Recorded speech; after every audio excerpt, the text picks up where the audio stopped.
Welcome to the Korea Pro podcast. I'm your host, Jeongmin Kim, the editorial director of Korea Pro. And I'm John Lee, the editor of Korea Pro. Join us for a weekly 15-minute conversation as we dive into the most pressing stories shaping South Korea and dissect the most complicated ones for you. From politics to culture, technology to society, we've got you covered. So stay ahead of the curve and never be sidelined again. So get ready for a fresh perspective on South Korea's news. This is the Korea Pro podcast.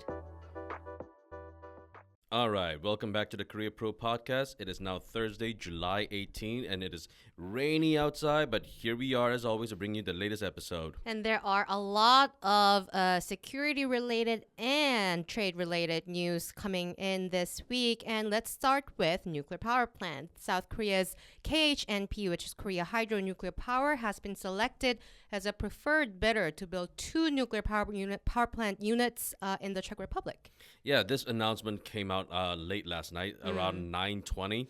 And there was like a briefing from the trade minister and other officials this morning.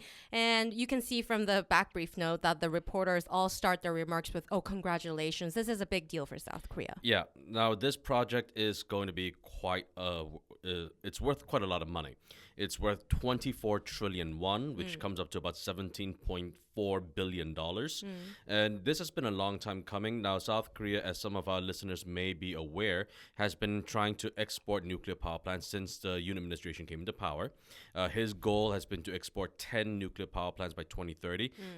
We're not quite sure if we will ever actually hit that mark. Exporting nuclear power plants is not nearly the same as trying to export tanks, for example. And South Koreans just prefer goals that end with 5 or 0. Exactly. So. And so that was the goal. And we have to remember, though, that this is the first really big nuclear power plant export since 2009, when South Korea exported the Baraka nuclear power plants to the UAE. Right. And so this is going to be a boost in the arm for not just for KHNP, but for all the other companies in the sector. So so there has been a lawsuit with a U.S. company. And Westinghouse. How does that sort of come into this picture? Okay, so for context, Westinghouse had sued KHNP and KEPCO for intellectual property rights. The power plant's reactor that KHNP had exported was the APR 1400. Now, what Westinghouse is saying is that that's their proprietary technology and that South Korea does not have the right to export that outside of the South Korean market. Now, South Korea has countered that this is their own technology, that they do not owe, that they do not need to get permission from Westinghouse or from the U.S. government to export this technology. And so Westinghouse sued KHNP in October 2022. On the grounds of the intellectual property rights. On the grounds of this.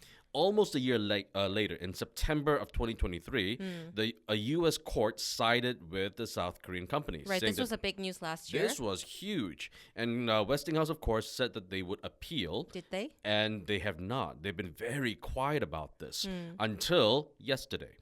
When this announcement was made, Westinghouse... About the Czech Republic.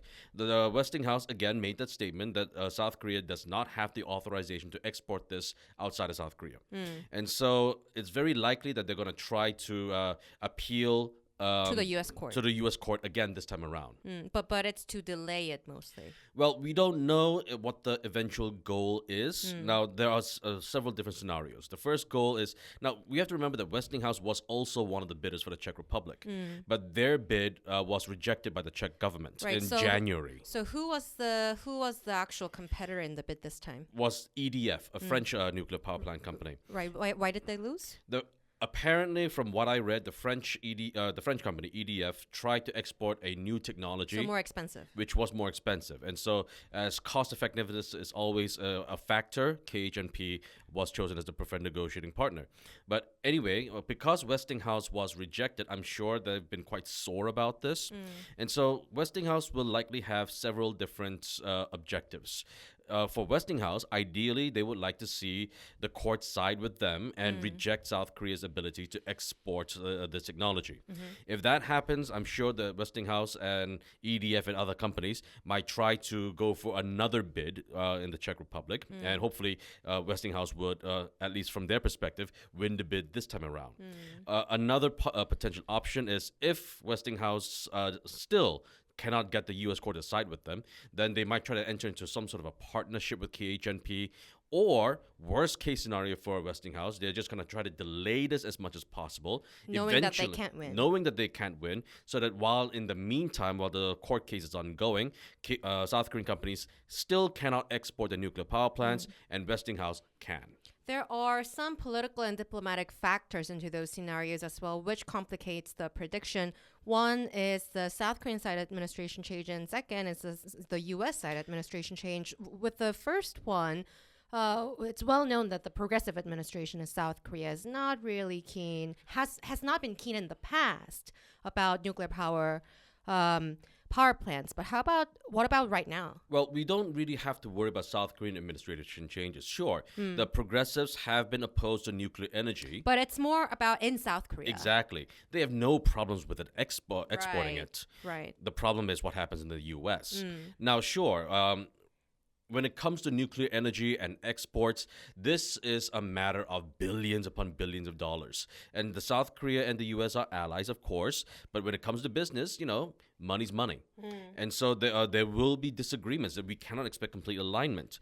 But what one might actually tilt this in favor is if Trump becomes president. What might happen if Trump comes back? Well, we have to remember that he's always had that America first, I don't want to say philosophy because that supposes harder. that he has an idea. This America first bumper sticker that Trump has always promoted. Or like a cap. Yeah, so whether it's defense or whether it's protecting American intellectual property or American business interests, Trump has always sided with America first. And so if there's a change in the administration, while sure, the courts and the executive branch in the U.S. are completely separate, but I'm sure that Westinghouse will try to get Trump to use his speeches, use his magic to try to really put a lot more pressure on South Korea than the Biden administration has. I mean, like, even if just looking at South Korea, even if just technically and logistically they are separated, administration positions matter, actually. Of course. Yeah, but help me understand how Trump's position on trade will be different from Biden, though. Well, we have to remember that Biden has, of course, been very much a protectionist as well. Build Back Better and all of his infrastructure projects, the Inflation Reduction Act, the CHIPS Act, they've all been in the favor of American business interests. But Biden has also been fair. When it comes to the IRA, sure, they really protected American interests first, but eventually, after a lot of negotiations, there were exemptions made for South Korean businesses. So they were willing to make negotiations. Especially after South Korean companies started to invest and build factories in America and create American jobs. Right, so he's more flexible than what Trump might be. Yes, but will Trump be satisfied with what South Korean companies have given so far? Trump is never satisfied unless it's get 100% of everything. And so, yes, administrations matter. Stay ahead in understanding South Korean politics, business and society with a Korea Pro subscription.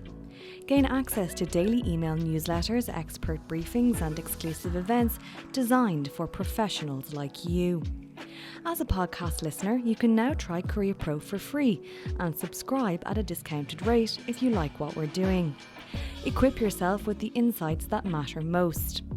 Visit koreapro.org/podcast to subscribe and ensure you never miss a critical update. Korea Pro, never be sidelined again. And speaking of which, I feel like this was maybe a month ago, but I can't believe it was over the weekend. There was a assassination attempt against former President Donald Trump at a rally in Pennsylvania, right? Yes, he was. And this raised eyebrows in South Korea due to potential scenarios going forward, especially looking at the polls. Well, we have to remember that whenever there is an assassination attempt, there is a little bit of a bump, a sympathy bump.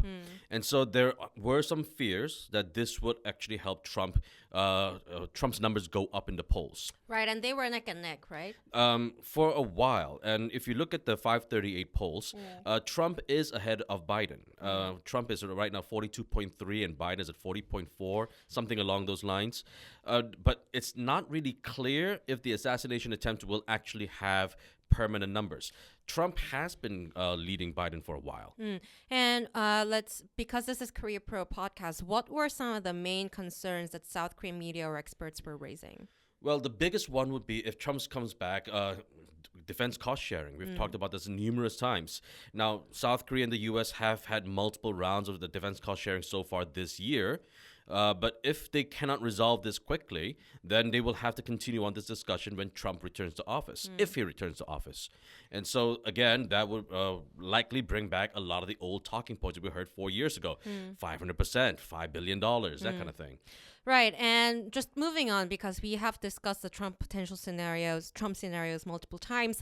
How did the Democratic Party in South Korea took this? Because it's just months after Democratic Party leader who is running for the second term potentially was also hit on his neck with a knife. He was stabbed in the neck with a knife. Now, how did they use the Trump assassination attempt into their own press releases? I saw their spokesperson's comments, and they were talking about. Firstly, they described this attack as an act of terror and political violence. Yes. Now, and as did Yoon, right? Yes, but was it really terrorism? We don't know what the shooter's motivations were. I think South Koreans have very shallow understanding of what terrorism is. Sure. Did he have a political manifesto, or did he just forget to take his meds? We don't really know just yet. The investigations are still ongoing. But they described it as an act of terror. And they were also saying that how this politics of hate has been driving this sort of violent tendencies in both the U.S. and in South Korea. Didn't they blame media for that? Yes, they did. A lot of conservative media has been using very harsh rhetoric about Lee Jae-myung, writing about his numerous court cases and allegations of involvement with North Korea through Sangbangul, the company, of course. And so underwear guy scandal. Exactly.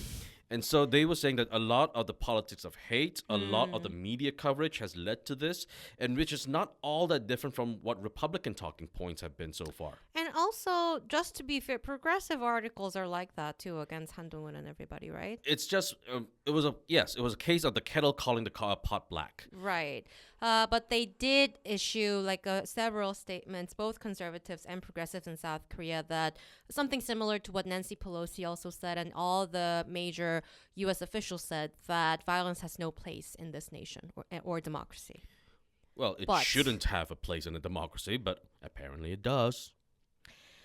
Moving on, also somehow related in a sense that Washington, D.C. had a very busy week, which is an understatement. But what happened with the indictment? Well, the indictment of Sumi Terry, a former CIA analyst, and she was White House senior official as well, and hired by multiple think tanks. CFC and CFR. CFR, thank you, and the Wilson Center. And the CSIS. Yes, and at least the allegation so far is that she had received multiple luxury goods and at least $37,000 from National Intelligence Service agents, National Intelligence being the National Intelligence Service being South Korea's intelligence service. Right, and high-priced dinners, upscale restaurants, Michelin star sushi, blah, blah, blah, right? Right, and again, the court case, the court document says that she had been providing non-public information from the U.S. to South Korea, and that she had been using her position to get South Korean and U.S. officials together to meet, and also happy hours and stuff, unofficially, and of course also to promote South Korean policies and talking points over the past 10 years through media appearances and other cases, and the allegation is that she was receiving the aforementioned rewards for that. But it's quite puzzling if you look at the document, because it's been a decade, apparently. The period is a decade, more than a decade, and that includes, I think, 3 South Korean administrations. Right. Now, of course, I'm not a member of the Secret Service or the CIA, despite what people might say on Twitter. No, you'll be a horrible spy. I would be a horrible spy. I can't even whisper. But yeah, the thing is, she has not parroted South Korean talking points throughout these 10 years. Yes, she has talked about how the U.S. could approach both Koreas, and she has talked about policies advocating the U.S.-South Korea alliance, but she has also made a lot of criticisms towards South Korean governments in the past. Yeah. And so was she was she a spy? Was she, as people seem to be saying on social media? I'm not quite sure if that's Right, I think the case. Yeah, I think South Korean reporters were struggling how to write about this, because at first the Yonhap, there was even how big, like people in DC texted me immediately saying, what's the vibe like right now in how are South Koreans taking it? It was pretty damn big, because there were breaking news alerts about this, about the indictment. And at first, all the headlines were saying 간첩 혐의, which is espionage allegation. Right. But after a few seconds, the editors apparently changed it to 정부 대리, which is proxy for government. Right, because espionage is a very different It's word. a loaded term in South Korea. It sort of immediately tells you, in South Korea, the connotation is that you were working for North Korea. So I think maybe to be clear on that, they were changing the term. Well, even if there was no North Korea angle, to be a spy means to actually give really sensitive, Right. classified information. Right, it was a loaded term. It was more like it sounded more like an influence operation, right? And how has South Korean government reacted so far? So far, there has been no reaction. Until this morning. This morning. I haven't read the full note yet, but it seems there was a South Korean high-level official who briefed journalists about this, saying that this is Moon administration's fault because apparently, allegedly, this happened during the Moon administration, and quote, it's because the positions were filled with amateurs. I'm sorry, but I'm pretty sure that I saw a picture of Sumiteri with former Foreign Minister Park Jin while they were screening Beyond Utopia. And also, this started during Park Geun-hye administration. Right. So just to blame this on the Moon administration, that doesn't. I think it That would doesn't have smell been. I right. think it would have been better if they just did no comment, As they did yesterday. as they did yesterday. But someone was itching to say something about the Moon administration, apparently, and I don't think that was a smart move. Well, if they were smart. And confirming that there are certain positions like that officially, and saying that they were filled with amateurs. Sure. Yeah. Okay. Sure, Jan. Week ahead, we have a big domestic politics event next week. Tuesday next week. It will be in Ilsan Kintex, and John and I might go. It's a PPP party congress where they will be electing their new party leader. The polls suggest that Han Dong-un, the former interim leader and former justice minister, might become the next leader. Right. But I will write about this week. But the caveat here is that most of the opinion polls are based on randomized respondents. And not just the party faithful, who are the actual ones who are going to vote. Right. 80%, it seems, of the party congress vote will be, 80% will be the party members, and 20% will be either non-affiliated voters or PPP affiliated citizens who are responding to stuff like Gallup. And there are plenty of people within the party who don't like Han. Right, so we will have to see.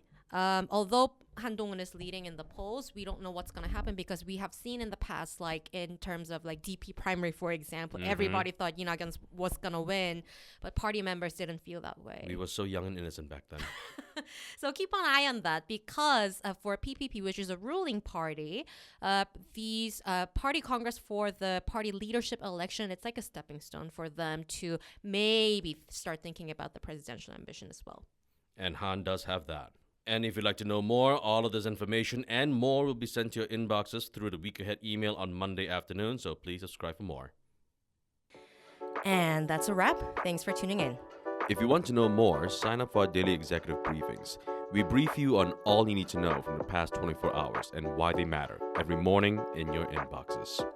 Don't forget to subscribe to our podcast for your weekly dose of insight. And until next time, I'm Jeongmin Kim. And I'm John Lay. Stay connected, stay informed, and we'll see you next time on the Great Pro Podcast.